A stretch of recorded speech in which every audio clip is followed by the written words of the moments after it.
बिस्मिल्लाहिर्रहमानिर्रहीम, अस्सलाम वालेकुम। मैं असदुल्ला खान हूँ। चीफ जस्टिस काजी फ़ाइज़ ईसा साहब ने अपनी बका के लिए, अपनी एक्सटेंशन के लिए, अपने रोशन मुस्तकबिल के लिए आखिरी हथियार भी चला दिया है। और वो आखिरी हथियार चलाया है उन्होंने 63A की नज़रसानी की दरख्वास्त को फ़िक्स करके। अब ये जो चाल चली है काजी फ़ाइज़ साहब ने, ये अगर कामयाब हो गई तो क्या होगा, नाकाम होने के तरीके कौन कौन से हैं, कई सवाल इसमें जन्म लेते हैं। मसलन ये कि 63A की नज़रसानी की दरख्वास्त इस वक्त काजी फ़ाइज़ साहब ने क्यों लगाई, कैसे लगाई, बेंच कौन सा बनाया है, नज़रसानी की दरख्वास्त अगर मंजूर हो गई तो क्या होगा, ये बहुत अहम सवाल है।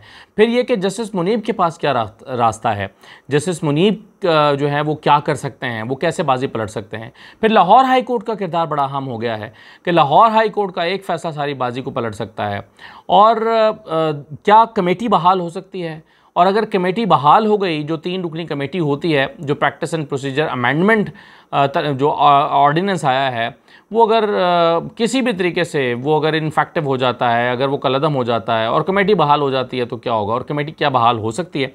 इस पहलू से जुड़े हुए ये वो सारे सवाल हैं जिसका जवाब अगर आप जान पाएँ या जिस पर आप गौर व खौज कर पाएँ तो आपको अंदाज़ा हो जाएगा कि काजी फ़ाइज़ साहब क्या एक्सटेंशन हासिल करने जा रहे हैं या उनका ख्वाब महज ख्वाब ही रहेगा। तो इस पूरे खेल को, जिसमें अब काजी फ़ाइज़ ने एक चाल चली है, इसके ज़रा मुख्तलिफ पहलुओं पर एक नज़र डाल लेते हैं ताकि आपको अंदाज़ा हो जाए कि खेल कहाँ और कैसे खेला जा रहा है। देखिए, सबसे पहले तो सवाल ये पैदा होता है कि 63A की नज़रसानी की दरख्वास्त इस वक्त सुप्रीम कोर्ट ने काजी फ़ाइज़ साहब ने क्यों लगाई है और इतनी डेस्परेशन के साथ क्यों लगाई है। देखिए, काजी साहब को जब सब जगहों से नज़र आने लगा कि आईनी तरमीम नहीं हो रही, उन्होंने एक एक करके 4 सीटें भी 3 सीटें इनफैक्ट झोली में डाली हैं नून लीग के, और एक और वो डालने जा रहे हैं। तो एक एक करके जब उन्होंने ये सीटें नून लीग की झोली में डाली हैं और पूरी कोशिश की है किसी तरह से 2/3 अक्सरियत हो जाए, 2/3 अक्सरियत के लिए उन्होंने वो जो फ़ैसला था सुप्रीम कोर्ट का, जो फुल कोर्ट बैठा हुआ था, उसमें भी उन्होंने बड़ी कोशिश की, बड़ा ज़ोर लगाया कि उनके मौक़िफ़ की हिमायत हो जाए। लेकिन 8 जजेज़ ने फ़ैसला मुख्तलिफ दिया और उसकी वजह से काजी फ़ाइज़ साहब के ख्वाबों में रंग नहीं भरे जा सके, यानी 2/3 अक्सरियत नहीं दी जा सकी, मखसूस नशस्तें हुकूमत को नहीं मिली। काजी फ़ाइज़ साहब ये मखसूस नशस्तें हुकूमत को देना चाहते थे, लेकिन उन्होंने आखिर में देखा कि 8 जजेज़ उनके मुखालिफ खड़े हुए हैं। तो ऐसी सूरत हाल में काजी फ़ाइज़ साहब का वो ख्वाब तो पूरा नहीं हुआ। तो अब उन्होंने सोचा कि किस तरह ये आईनी तरमीम हो सकती है। उन्हें ये लगता है कि अगर ये जो 63A वाला मामला है, यानी अगर दूसरी पार्टी के लोग भी वोट डाल सकें, उनके वोट को शुमार कर लिया जाए, क्योंकि आपके इल्म में ही है कि सुप्रीम कोर्ट का फ़ैसला इन फील्ड है जिसमें कहा गया था कि मुनहरिफ जो लोग होंगे, यानी दूसरी पार्टी के लोग अगर किसी और पार्टी के बिल को वोट करेंगे तो उनका वोट शुमार नहीं किया जाएगा। अब काजी फ़ाइज़ साहब करने ये जा रहे हैं कि वो कहेंगे कि नहीं, अगर कोई और पार्टी के लोग भी वोट कर दें तो उसको शुमार किया जाएगा। यानी वो समझते हैं कि अगर तहरीक इंसाफ के कुछ लोगों को तोड़ के, उठा के, उनकी फैमिली को उठा के, ज़ोर ज़बरदस्ती करके या उन्हें लालच देकर, ख़रीद कर अगर उनका वोट नून लीग के हक़ में डलवा दिया जाए तो वो वोट शुमार किया जाएगा और इस तरह से आईनी तरमीम को तहरीक इंसाफ के वोट मिल जाएंगे जो कि कानूनी हैसियत इख्तियार कर जाएंगे। ये काजी फ़ाइज़ साहब ने ये सोचकर अपने नज़रसानी दरख्वास्त लगाई है। लेकिन सवाल ये पैदा होता है कि ये नज़रसानी दरख्वास्त उन्होंने कैसे लगाई है। क्या नज़रसानी दरख्वास्त लगाने के लिए और बेंच बनाने के लिए क्या उनको हिमायत हासिल थी कमेटी की। देखिए, जब से प्रैक्टिस एंड प्रोसीजर एक्ट आया है उस वक्त से ये जो है वो ज़रूरी हो गया है कि कमेटी फ़ैसला करती है कि कौन सा केस लगाना है, और अगर लगाना है तो उसका बेंच क्या बनाना है। नज़रसानी 63A की लगानी है या नहीं लगानी, ये कमेटी फ़ैसला करेगी, या कोई और पहले केसेस लगाने, और अगर लगाना है तो फिर कौन सा बेंच इसको सुने, ये कमेटी फ़ैसला करती है। अब कमेटी में चूँकि काजी फ़ाइज़ साहब की मुखालफत में 2 वोट पड़ गए हैं, मुनीब अख्तर साहब का भी और मंसूर अली शाह साहब का भी, तो काजी फ़ाइज़ साहब के लिए इस मामले पर अपनी मर्ज़ी का बेंच बनाना ये बड़ा मुश्किल हो गया था। तो फिर काजी फ़ाइज़ साहब ने हुकूमत के साथ मिलकर वो गेम भी किया, आपको पता है, कि जिसमें ये फ़ैसला हुआ कि जी ठीक है, हम जो है वो प्रैक्टिस एंड प्रोसीजर एक्ट में तब्दीली कर देते हैं, काजी फ़ाइज़ साहब को इख्तियार दे देते हैं और एक जो उनका वोट है वो बढ़ा देते हैं। यानी मंसूर अली शाह के साथ मुनीब अख्तर को निकाल के अपनी मर्ज़ी का एक जज डाल दें, चाहे आप अमीनुद्दीन को डाल दें, नईम अख्तर अफ़गान को डाल दें, अपनी मर्ज़ी का एक जज डाल दें जो आपको कमेटी के अंदर बैठे और आपको पूरा यकीन हो कि यार ये बंदा मुझे धोखा नहीं दे सकता। काजी फ़ाइज़ साहब ने इस अमेंडमेंट के आने के फ़ौरन बाद अपनी मर्ज़ी का एक बेंच बनाया और 63A की दरख्वास्त को फ़िक्स कर लिया। अब 63A को फ़िक्स करना इसका मतलब यह है कि यानी इसको पहले तो फिक्स करना ही प्रॉब्लम था और फिक्स उन्होंने कर लिया, लेकिन बेंच बनाना अब ये एक और मामला था। अब बेंच भी कमेटी बनाती है। आज मंसूर अली शाह साहब जो हैं वो कमेटी में शामिल नहीं हुए, मैंने पिछली वीडियो में यानी कल इनफैक्ट, और वो पहले पिछली जो वीडियो रात में आपने देखी है, सुबह देखी है, उसमें मैंने आपको बताया है कि उन्होंने एक बड़ा तफसीली ख़त लिख दिया है और इसको बॉयकॉट किया उस कमेटी का।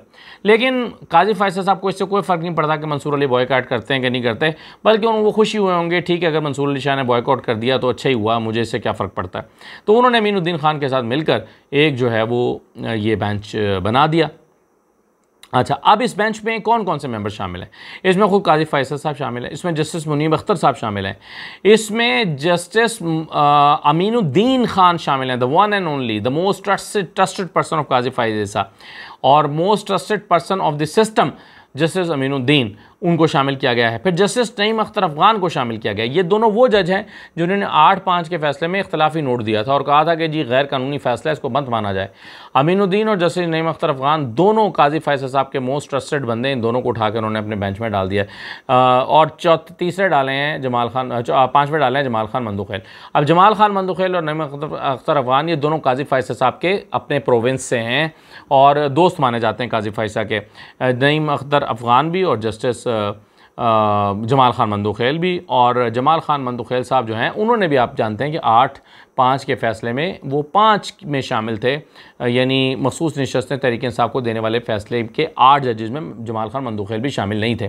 तो आप देखें काजी फैसल साहब ने ये जो बेंच बनाया है, इसमें से 5 में से 4 बंदे तो वो रखे हैं जो उन 8 जजेज़ में से शामिल नहीं हैं। अब उन 8 में से सिर्फ एक जज को शामिल किया, मुनीब अख्तर को, ताकि कोई एतराज़ ना करे, कोई ये ना समझे कि ये जो है वो किस किस्म का बेंच बनाया गया। हालांकि उनका बस चलता तो वो इसमें जो आखिरी जज शामिल है वो जस्टिस मज़हर आलम मियाँ खेल साहब को शामिल किया, एडहॉक जज। एडहॉक जजेस जो हैं वो दोनों तो लाए ही हुकूमत ने अपने ट्रस्टेड बंदों को लेकर आए हैं। तो मज़हर आलम मियाँ खेल को यानी एडहॉक जज को भी, इतने अहम मामले में एडहॉक जज को भी शामिल कर लिया गया। हालांकि वो अपनी मुद्दत रिटायरमेंट पूरी करके घर जा चुके हैं, लेकिन उनको एडहॉक बेसिस पर लाया गया है। अगरचे वो ठीक है सुप्रीम कोर्ट के एक पूरे जज हैं और उनको जज के तौर पर इख्तियारात हासिल हैं, लेकिन बहरहाल फिर भी ये दोनों जजेस ये कहकर लाए गए थे कि सुप्रीम कोर्ट के अंदर चूँकि केसेस की तादाद बहुत बढ़ गई है, इसलिए इन दोनों जजेस को यानी मज़हर आलम मियाँ खेल को और सरदार तारिक मसूद को शामिल किया जा रहा है ताकि वो जो पेंडेंसी है वो कम की जा सके। हालांकि इनको उन पेंडेंसी को ख़त्म करने के लिए इस्तेमाल किया जाना चाहिए था, इनको भी इतने इंपॉर्टेंट केसेस में शामिल कर दिया गया। तो मोस्ट ट्रस्टेड बंदे जो हैं वो शामिल किए गए हैं। मैं गलती से नईम अख्तर अफगान का नाम ले गया था, वो इनफैक्ट जस्टिस मज़हर आलम मियाँ खेल थे। मैं करेक्शन कर देता हूँ, माज़रत चाहता हूँ। तो इसमें काजी फैसल साहब, जस्टिस मुनीब अख्तर साहब, जस्टिस अमीनुद्दीन खान, जस्टिस जमाल खान मंदुखेल और जस्टिस मज़हर आलम मियाँ खेल, ये 5 जजेस जो हैं वो इस बेंच में शामिल किए गए हैं। अच्छा, अब इसमें आप देख लीजिए मुनीब अख्तर के अलावा सारे हम ख्याल जज हैं। उस वक्त पहले बड़ा ताना दिया जाता हम ख्याल बेंच, हम ख्याल बेंच। अब ये क्या है? क्या ये हम ख्याल बेंच नहीं है? और बेंच बनाया भी हम ख्याल जज के साथ ही मिलकर गया है, यानी अमीनुद्दीन के साथ मिलकर ये बेंच बनाया और बेंच भी हम ख्याल जज पर मुश्तमिल बना दिया।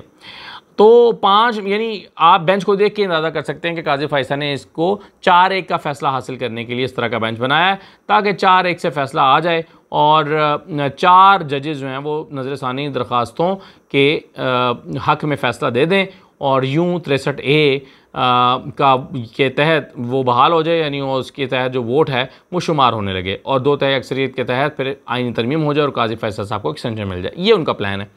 अच्छा, अब सवाल ये पैदा होता है कि अगर नज़रसानी दरख्वास्त मंजूर हो गई तो क्या होगा? तो उसमें अब कोई ये सवाल अब इम्पॉर्टेंट रहा ही नहीं है, क्योंकि आपको सबको पता चल गया है कि अगर 2/3 अक्सरियत से अगर ये जो नज़रसानी की दरख्वास्त है मंजूर हो गई, ये 63A वाली, तो फिर क्या होगा? फिर हुकूमत PTI के बंदों को तोड़ेगी। बंदों को तोड़ने के बाद उनको आईनी तरमीम के लिए इस्तेमाल करेगी। उनमें से चंद लोगों को पहले बातचीत तो डील शील तो बनी हुई है कुछ लोगों के साथ, तहरीक इंसाफ को खुद भी पता है कि हमारे कौन से 5-6 लोग शामिल हैं। तो उनके जो वोट हैं उनको अपने आईनी तरमीम के लिए हुकूमत इस्तेमाल करके तो एक आईनी तरमीम मंजूर कराएगी, जुडिशल पैकेज लेकर आएगी, नई कॉन्स्टिट्यूशनल कोड बनाएगी। उस कॉन्स्टिट्यूशनल कोड का सरबराह चीफ जस्टिस काजी फ़ाइज़ को बनाया जाएगा। मंसूर अली शाह या कोई भी दूसरा जज जो है वो उस अदालत का जज रह जाएगा जिसके पास कोई इख्तियारात ही नहीं होंगे आम लोगों के केसेस सुनने के अलावा, और तमाम अहम मामला जो हैं वो चले जाएंगे काजी फ़ाइज़ साहब की कोर्ट में, जो कि नई कॉन्स्टिट्यूशनल कोर्ट होगी। इस सारे मकसद के लिए ये जो है वो नज़रसानी की दरख्वास्त अगर मंजूर होगी तो फिर ये सारा कुछ होगा। ये काजी फ़ाइज़ साहब का प्लान है, और उनका प्लान ये है कि मैंने किसी तरह हुकूमत को बंदे पूरे करके देने हैं, और चाहे वो मैं पीटीआई से लेकर दूँ 63A के ज़रिए से, चाहे मैं एक एक करके जो रिकाउंटिंग के ज़रिए से बंदों की सीटें दूँ, मैंने वोट पूरे करके हुकूमत को देने हैं। तो हुकूमत ने फिर जुडिशल पैकेज देना है और मुझे 3 साल देने हैं। तो ये इस छोटी सतह पर अगर जजेस आ जाएँ तो फिर सोचिए पाकिस्तान की सबसे बड़ी अदालत का क्या हाल होगा। फिर जो अगला सवाल है कि जस्टिस मुनीब अख्तर साहब के पास अब क्या रास्ता बचा है, तो देखें जस्टिस मुनीब अख्तर इस बेंच में शामिल है। वो एक समात के बाद, 2 समातों के बाद या किसी भी स्टेज पर वो रिक्यूज़ कर सकते हैं। जैसे कि पहले माजी में हमने देखा था जमाल खान मंदुखेल रिक्यूज़ कर गए और जजेस रिक्यूज़ कर गए, तो जब जज रिक्यूज़ कर जाता है तो बेंच टूट जाता है। तो अगर जज साहब रिक्यूज़ कर गए मुनीब अख्तर साहब तो फिर ये बेंच टूट जाएगा। अच्छा, अब आप सोचेंगे कि बेंच टूट जाएगा तो क्या हुआ, काजी फ़ाइज़ नया बेंच बना देंगे, उसमें हो सकता है मुनीब अख्तर निकलें तो नईम अख्तर अफ़गान को डाल दिया जाए तो वो बेंच पूरा कर लिया जाए। तो ये जो मुनीब अख्तर साहब का रिक्यूज़ करने से बेंच के टूट जाने की क्या इंपॉर्टेंस है, ये मामला जुड़ा हुआ है लाहौर हाई कोर्ट के एक मामले के साथ। आप जानते हैं कि कल लाहौर हाई कोर्ट में ये जो तरमीमी ordinance practice and procedure act का आया था उसको लाहौर हाई कोर्ट में चैलेंज किया गया और लाहौर हाई कोर्ट ने उसकी इब्तदाई सी समाअत भी कर ली है। अब अगर सोचिए कि लाहौर हाई कोर्ट से इस तरमीमी ऑर्डिनेंस को उड़ा दिया जाता है तो इसका मतलब ये होगा कि ये ऑर्डिनेंस बरकरार नहीं रहेगा, तो फिर ऑटोमेटिकली जो पिछली कमेटी थी वो बहाल हो जाएगी, जिसमें chief justice of Pakistan, senior प्यूनर जज जस्टिस मंसूर अली शाह और जस्टिस मुनीब अख्तर 3 नंबर के जज, यानी इनफैक्ट चीफ जस्टिस के बाद 2 नंबर के जज।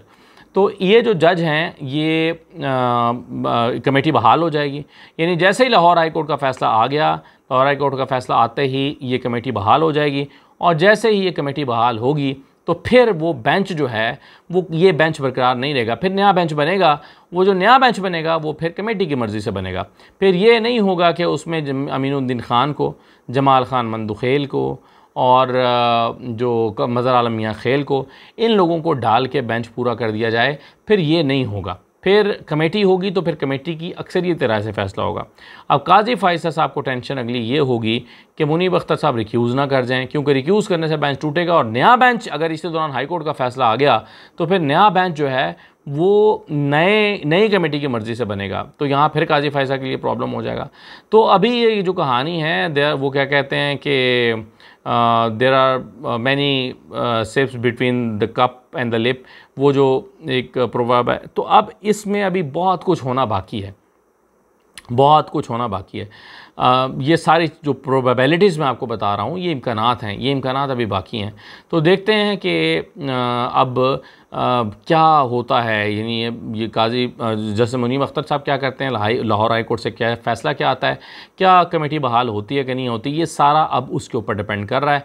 वरना काजी फ़ाइज़ साहब तो अपने आप को एक्सटेंशन दिए बैठे हैं और वो 63A को उड़ाकर जो में सुप्रीम कोर्ट का फ़ैसला रिवर्स करके उड़ा के उस पर नज़रसानी फ़ैसला देकर, तो वो तो चाहते हैं कि मुनहरिफ लोगों के ज़रिए ही बेशक मुझे ये तरमीम करा के दें, लेकिन करा के दें। तो एक अनदेखा सा मुआहिदा काजी फ़ाइज़ साहब और हुकूमत के दरमियान इस मामले में चल रहा है, जो कि बहुत सारे एविडेंस छोड़ता हुआ दिखाई देता है। अब देखना यह है कि ये खेल किस तरफ को आगे बढ़ता है और इसमें मात किसे होती है, जीत किसे मिलती है। इजाज़त दीजिए, अल्लाह हाफ़िज़।